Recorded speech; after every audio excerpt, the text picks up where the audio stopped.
Right, coming to thin lenses tutorial 2, I just want to say some observations that I've seen. Throughout your submission, out of the 3 classes, there's only 1 or 2 girls who were like very frustrated with having to submit on Google form and insisted that why don't I just ask you to submit on Google Classroom directly, which I did for this tutorial. Okay, reason why I ask you to submit on Google form is because I can make you answer that particular question about whether you have any questions to ask, any feedback or comments that you want to make. Okay, whereas when you are told to submit through Google Classroom directly, I ask you to leave your comments in the class comments or to private comments. Not many of you key in anything. So there were only very few questions related to this tutorial. Either it means that you understood this tutorial well, it is easy, you only have very few questions to ask, or you are not giving your responses because you're too tired, you didn't want to ask, or just don't be bothered because nobody forced you to answer that particular question. Okay, and there's only 1 girl out of the 3 classes that say go through the whole paper, which I don't think it is necessary. Okay, because something must be very wrong that if you can't do the entire tutorial 2. Okay, and one mentioned teacher has not taught anything in tutorial 2. Cannot be. Okay, whatever that has been taught in the notes is applications and you just apply and do for tutorial 2. Okay, so I won't be going through the entire paper. I'll only answer those questions, specific questions that were raised by some of your classmates. And then for the 2 of you who mentioned that you can't do the whole tutorial 2, you need everything, I would suggest that you go and reread through your notes, retry your tutorial, and then come back to me via WhatsApp or Google Classroom, whatever form, to contact me to let me know which specific question you need help in. Then we can target what are your areas, or at least you must ask me a question so I know what are your misconceptions before I address them.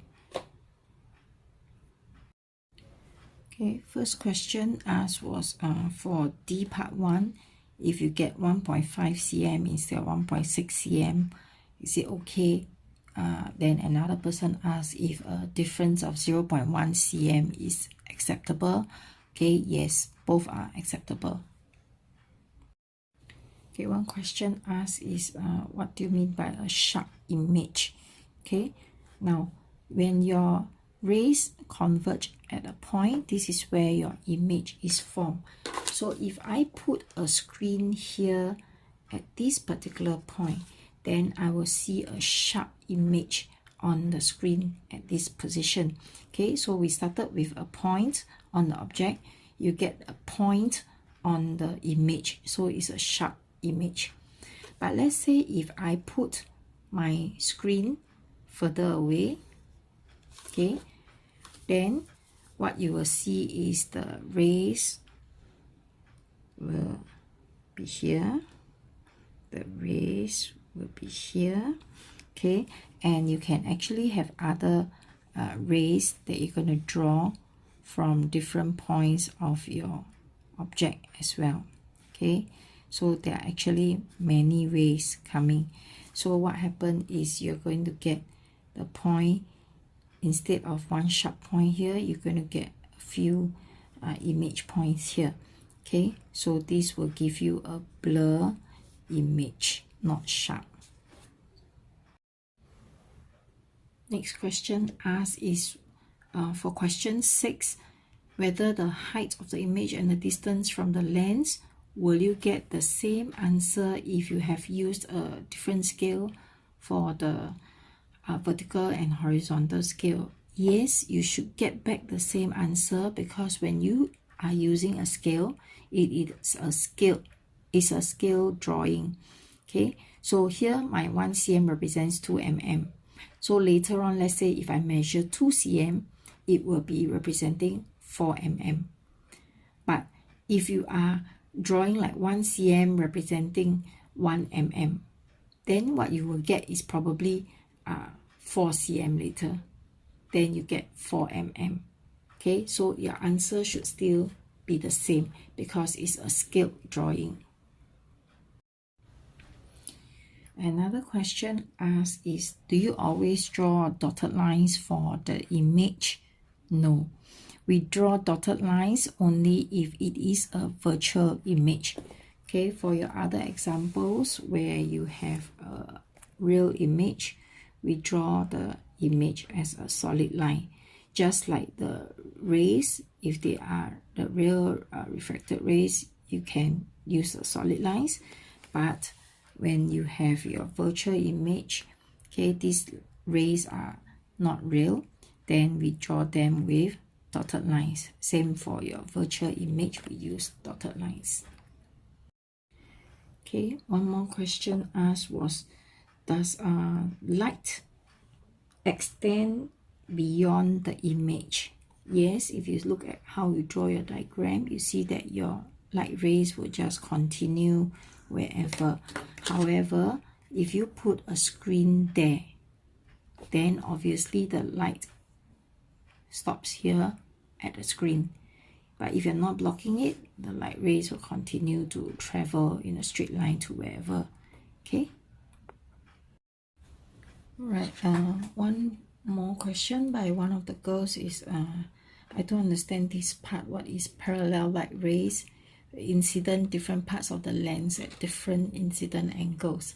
So in the notes there, it says that your lens can be thought of as a set of blocks and prisms. So this whole lens has been broken up to different blocks. Okay, then you see that at the different parts of the lens, that means at this part, this is the top part, this is the middle part, this is the bottom part, so on. The parallel light rays incident them at different incident angles. So like the one in the middle, it went straight through, right? The normal is here as well. So here the incident angle is 0 degrees.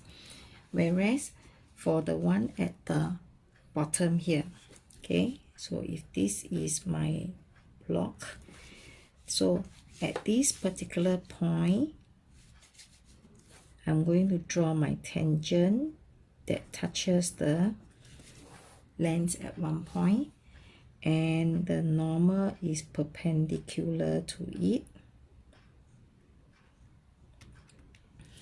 So this is my angle of incidence. Okay, and then if you look at this second one, you find that your normal is somewhere here, perpendicular, so your angle of incidence is smaller. Okay, and then it goes to 0. So the parallel rays, they are incident on the lens, but this lens is at different parts of it, and at every different part the incident angle of incidence is different. So we say it's at different incident angles. Okay, and so you also see that the light rays will refract the most at the outer part. So you see here the angle of incidence is greater also, so it refracts more as well. Whereas nearer the middle, angle of incidence is 0. Okay, there's no refraction also. Then here you see the angle of incidence is smaller, the refraction is also less compared to the one at the edge, okay, or the end of the lens.